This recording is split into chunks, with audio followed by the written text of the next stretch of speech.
Burası pediatrik nöroşirurji bölümü. Burada biz senede 600-700 arası girişim yapıyoruz. Ние сме отдел от педиатрска неврохирургия и годишно имаме около 600 до 700 операции. Bunların %50'si yabancı ülkelerden gelen hastalar. 50% от нашите пациенти се пациенти кои доаѓаат од иностранство. Ama her ülkeden kaç tane var böyle kesin bir rakam verecek durumda değilim. Сега не сум може да ви дадам точно колку број од пациенти доаѓаат и од која земја доаѓаат, имаме околу 50%, тоа е сигурно. Başka bir soru. Каква патологија најчесто доаѓа? Hangi patoloji çok geliyor? Проблеми. Derin yerleşimli beyin tümörleri, çünkü bizim bu konuda çok tecrübemiz var. Beynin ortasında derinliklerindeki tümörler. Тумори во мозот кои се вградени во средината во мозокот се еден од голем дел од пациенти кои доаѓаат кај нас. Spastiste cerrahisi için çok fazla hasta geliyor. Деца со спастицитет доаѓаат исто така многу на Bunlar операција. genelde serebral palsili çocuklar. Голем број од овие деца се деца со дијагноза од церебрална парализа. Çünkü bunları biz bir ekip şeklinde hizmet veriyoruz. Gerek rehabilitasyon, gerek beyin cerrahisi, gerek ortopedi, gerek nörolojik girişimler. За овие пациенти може да се работи со да бидете екипа и да се работи со една екипа каде што и ортопедот и неврологот, нейрохирург и доктор за анализата на движење мора да бидат сите заедно тука и физиотерапевтот, така работиме мултидисциплинарна екипа. Üçüncü dışarıdan hasta gelen konu endoskopik girişimler. Една група, друга група од пациенти што доаѓаат се групата на пациенти со ендоскопски операции. Çünkü iki avantajı var endoskopla ameliyat yapmanın. Две позитивни страни има од операцијата со ендоскопија. Bir tanesi hasta açısından daha az travmatik. Ufak bir delikten yapıyorsunuz. Не е толку голема траумата на пациентот затоа што работите на многу мал дел така да не е голема травма. İkincisi, bu nedenle hasta çok daha az bir süre hastanede yatıyor. Yatış süresi kısa. Со ова процедура пациентите многу помалку остануваат да лежат во болница. Dördüncü de bize hasta gelen, son zamanlarda Balkan ülkelerinden çok gelen epilepsi cerrahisi. Четврта група што може да ви кажем е една група со пациенти од епилепсија кои во задно време доаѓаат многу голем број од пациенти доаѓаат и од Балканот. Дали вакви операции се вршат на друго место, во други болници во светот? Yani Türkiye'de ve yurt dışında buna benzer sistemler, çalışma prensipleri veya yani bu ameliyatlar, benzer ameliyatlar yapılıyor mu? Açıkçası bizimki gibi bir ekip Avrupa'da da çok yok. Örneğin Almanya'da yok, Fransa'da var, Paris, Necker-Enfant-Malade iyi bir merkezdir. Londra'da Great Ormond Street bir merkezdir. Avrupa'da çok fazla yok. Во Лондон и во Парис центрите што професорот ги кажа постојат кои работат како екипа, ама може да ви кажа на пример дека во Германија не постои. Многу ретки се центри каде што се работи со една голема екипа и во Европа и во целиот свет. Avrupa'daki bütün koşulları çok iyi biliyorum. Çünkü uzun süre Avrupa Derneği'nin başkanlığını yaptım. Onun için ne var ne yok biliyorsun. Ја бев едно време бев председател на Унијата за неврохирурзите, педиатриски неврохирузи од Европа, така да знам како стојат околности, состојбата во другите земји, со работата со екипа и со центрите, како се развиени. Како се станува детски неврохирург? Дали има некоја посебна специјализација и дали неврохирург кој оперира возрастни може да оперира и деца? Çocuk nöroşirurji nasıl olunur? Herkes çocuk nöroşirurjeni olabilir mi? Erişkin nöroşirurjen çocukları ameliyat edebilir mi? Herkes beyin cerrahı olabilir çalışırsa. Ако добро работи и добро учи, се научи, може да биде неврохирург. Genelde sistem şu. Sen tıp fakültesini bitiriyorsun. Системот е така што прво да може да ја завршите медицина. Ondan sonra nöroşirurji ihtisası yapıyorsun. Да одите на специјализација за неврохирург. O zaman bir sürü ameliyatları yapabilir hale geliyorsun. С кога завршувате специализација како специјалист можете да работите некои операции. Ama istersen üstüne bir de çocuk beyin cerrahisi üst ihtisası Ама yapıyorsun. суб специализација ако не правите на тема на педиатриска неврохирургија, тогаш можете и на други теми да работите. Mesela bizim ülkemizde beyin cerrahisi 6 sene. Кај нас неврохирургија специализацијата е 6 години. İstersen onun üstüne 2 sene daha çalışıp çocuk beyin cerrahisi de yapabilirsin. Ама ако додатно уште 2 години одите на специализација, тогаш можете да бидете и педиатриски неврохирург. Ama bunu yapacak çok yer yok. Ама ова да го направиме, да бидете педиатриски неврохирург, нема многу центри каде што можете да земате со специализација. Mesela koskoca Amerika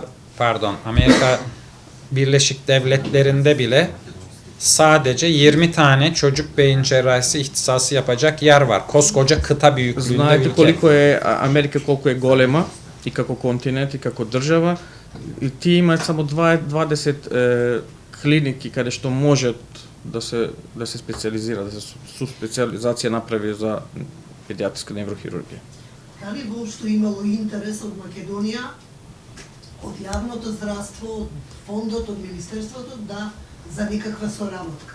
И колку ваквиот тип на детска неврохирургија е развиен во јавното здравство во Турција? Makedonya'dan hani SGK olsun, devletten olsun herhangi bir işbirliğiyle yönelik bir irtibat var mı? Ve Türkiye'de hani devlet hastanelerinde bu sistem gelişmiş midir? Hayır. İkinci sorunun cevabı maalesef hayır. И во Турска во јавното здравство поради полно некои околности кои се многу важни, сепак проблематично и овде. Во јавното здравство да се работи со ваков тим. Ama yani Makedonya'dan en azından benimle bir kurumun teması olmadı bugüne kadar. До сега никој од Македонија нема стапено во контакт со мене, ниту преку со телефон, со мејл, со Ama ништо. belki Acıbadem'le hasta bazında kontakları vardır. Ама може би не знам, а со мене нема, ама може би со болницата од Аџибаде може да имаат контакт преку пациентите. Но отворени се вратите, така? Капула речи кама дио. Kapı herkes açık. За секој е отворена врата кај Е, нас. сега ме занима за оваа диагноза што мора во 36 часа први да се интервенира за да не даде до компликации спомна бактерија докторот. Дали се врши некој пропуст во пренатална диагностика?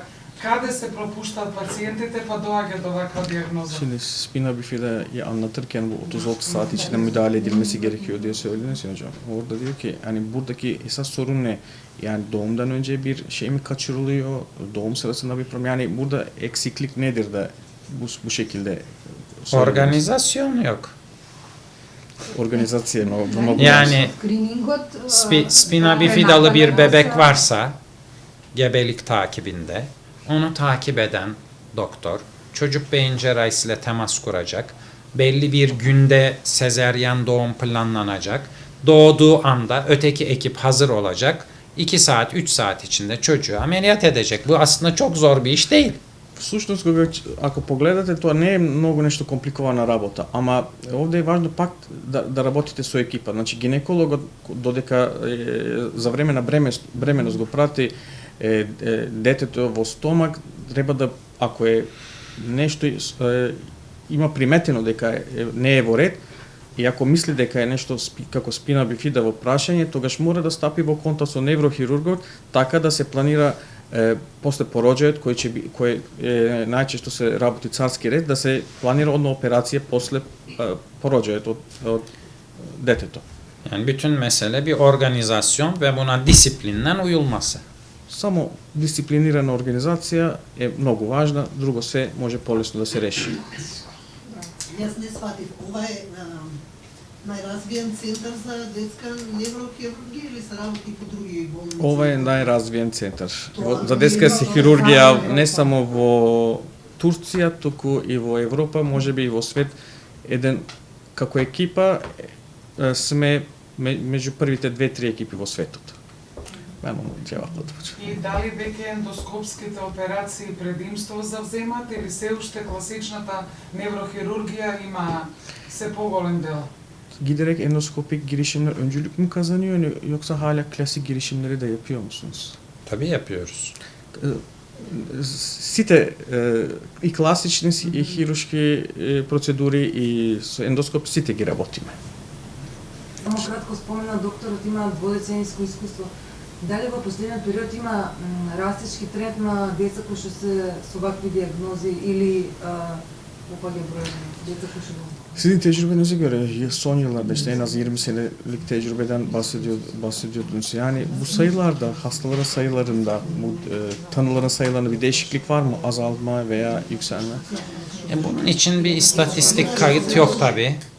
Statistički podaci ne postoje mnogo Ama kvalitetni. tanı yöntemleri artık daha geniş halk kitlelerine yaygınlaştığı için daha fazla görüyorsun. Ama eskiden de vardı da bilinmeden hasta ölüyordu muhtemelen. Сега технологијата и диагностиката е многу полесна сега во задното време со развојот на технологијата, така да затоа многу повеќе можеби пациенти можеме да видиме со различити диагнози.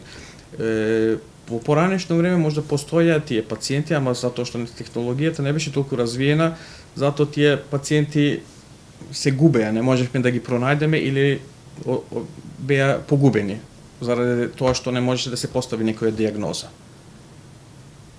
Само ме интересира и ова. Имате ли случаи, бидејќи покрај море живеете, да кај нас има случаи дете или момче ке скокне во вода, ке удри со главата од, нели, или од базен или од дното на езерото и после доаѓа до квадриплегија поради притисокот, нели, на ребетниот мозок? Може ја да ви одговорам, ама ја ќе прашам професор. Şimdi deniz kenarında yaşıyoruz ya, hani atlamalar, şunlar bunlar. Travmatik hastalar geliyor mu? Kvadriplejik hastalar geliyor mu? Yani böyle travmaya Evet. sebebiyle. Travma hastası tabii ki var. Imamo ni ovakvi pacijenti, imamo slični pacijenti. Ama travma konusunda açıkçası çok büyük son zamanlarda bir gelişme yok. Ама за овие пациенти кои имаат со слични трауми, нема многу неколку подобрени околности во целиот свет околу нивното лекување. Yani düştü, boynunu kırdı. Felç o omuriliği düzeltebilecek en azından şu anda elimizde bir teknoloji yok. И после таа траума, значи лекувањето, операциите се уште се во развој, се уште е знак на прашање колку можеме да направиме нешто да биде подобро. Во интерес на времето, последно прашање, what is the average mortality rate of your patients? Last 5 years, 0.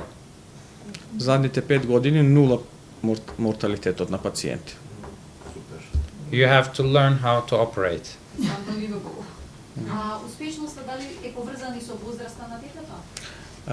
Малијата башарысы çocuğun yaşına da bağlı mı? 5 години пред смртност на човек.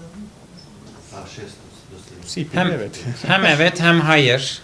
И може да одговорам на вашето прашање и со да и со не. Bazı hastalıklarda erken ameliyat spastistede olduğu gibi başarıyı arttırır. На некои диагностики како што е да кажеме на пример церебрална парализа, многу рана терапија и лекување многу е важно. Buna karşın diyelim ki tümör hastası, çocuk ne kadar ufaksa ameliyat o kadar riskli. Ама на пример дете со тумор ако има во мозокот, што помало дете, толку поголеми ризици постојат. Biz bir günlük, 2 günlük tümörlü bebek ameliyat ediyoruz bazen. Çocuk anne rahmindeyken beyninde tümör olduğunu görüyoruz. Doğduğunun ertesi gün ameliyat ediyoruz mesela. И сличен одговор и на вашето прашање што го прашате, имаме на пример пациенти кои се уште додека е мајката бремена се поставува диагностика дека има тумор во мозокот и штом се породи, ние дете од еден ден кој е пред еден ден, пред 2 дена, одма го оперираме со тој тумор. Niye riskli? Ама пак е голем ризик. Çünkü 3 kilo bebek toplam kanı 240 mililitre. Дете со 3 кила е родено, а има вкупно волуменот на крвта е 240 милилитри. Bu hasta 10 dakika bir süre içinde 25 mililitre kanarsa şu kadar şoka girer. И тоа дете 10% само да крвари, 25 мл, тој голем проблем и може да влезе во шок. Dolayısıyla bu ameliyatlarda anestezi de çok önemli. Затоа анестезијата и анестезиологот се веома важни. Benim avantajım ne? 27 senedir aynı anestezistle çalışıyoruz. И Јас сум многу имам голема среќа затоа што работам 27 години со ист анестезиолог. Фондот ги покрива овие операции за турските државјани во оваа болница. SGK anlaşmamız var mı Türk hastalarla ilgili? Şöyle, bu binada yok Во оваа болница за нашиот департман немаме договор. ama pediatrik nöroşirurji için SGK'lılara indirimli fiyat var. Bedava değil. Ама İndirim. пациентите кои имаат осигурување, државно осигурување, тие имаат некои привилегии во кога е прашањето 21. yüzyılda во 21 век. üst düzey tıbbi hizmet almak Ако istiyorsanız сакате да земете, значи добро све да ви биде диагностиката и лекувањето, yüksek teknolojiye ihtiyacınız var. потребна ви е голема и добра развиена технологија. Yüksek teknoloji de bedava vermiyor kimse. Развиената технологија нажалост не е бесплатна. А колку чинат приватно овие операции? Од тоа некој На тумор или на церебрална Aşağı yukarı ameliyatların fiyatı hani karşılaştırma yapmak gerekirse hani hangi aralıkta dersiniz? 5.000'den 40.000 dolar arası değişir. Околу 5000 до 40.000 долари се менува. например за тумор на мозок? Tümör için örnek. Yine yerine göre değişir ama 25-40 arası. За тумор мора зависи од местото на туморот каде се наоѓа, ама отприлика може да ви кажем околу 25.000 до 40.000 долари е за тумор.